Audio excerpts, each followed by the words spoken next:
سلامونه دوستانو، نن د الماني ژبې په یوه ګرامري موضوع باندې بحث کوو. مهمه موضوع ده چې دا د موږ زوی جملې به په اسانۍ سره جوړولی سو.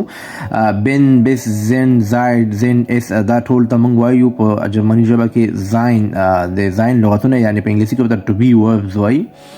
موږ پښتو کې وایي زه یم، ته یې، موږ یو، تاسو یاستئ، هغوی دي. دغسې په هره ژبه کې دا لغتونه شته، نو په الماني کې هم دي. لکه زه وایم اش بن احمد، اش بن احمد، زما نوم احمد دی یا زه احمد یم. اش بن، اش سره بن راځي. دو بیست، دو سره بیست راځي. ته یې، دو بیست مطلب ته یې. ویا زند، مونږه یعنی موږ ټول. ویا زند، ویا سره موږ زند استعمالو.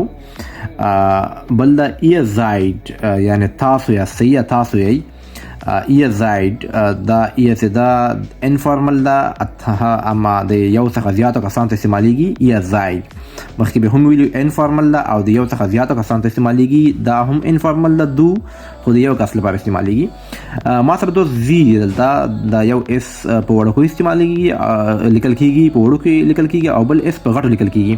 دغه په وړو کې لیکل کیږي زی زند یعنی هغوی دي. زی زند یعنی هغوی دي. بل اس دا په غټو لیکل کیږي زی زند. د یو کس لپاره استعمالیږي، مطلب چاته احتراما، منګه استادان ته مشران ته احتراما وایي تاسو. پښتو کې موږ هم وایو ته او تاسو. هغه ته چې دا دو ده، او تاسو مطلب د یو کس لپاره استعمالو، تاسو یاستئ.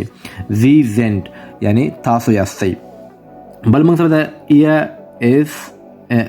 زی اس، ایا زی اس. ای مطلب د هلک لپاره یعنی مذکر لپاره استعمالیږي، او زی دی مؤنث لپاره جلی او د ښځې لپاره استعمالیږي. اس مطلب د بیجان شیانو ته استعمالیږي یعنی نیوټرال ورته وایي. د دې درې وړو لپاره موږ څه استعمالو؟ است یعنی ایا زی است هغه ده، هغه ده، او اس است مطلب دا ده.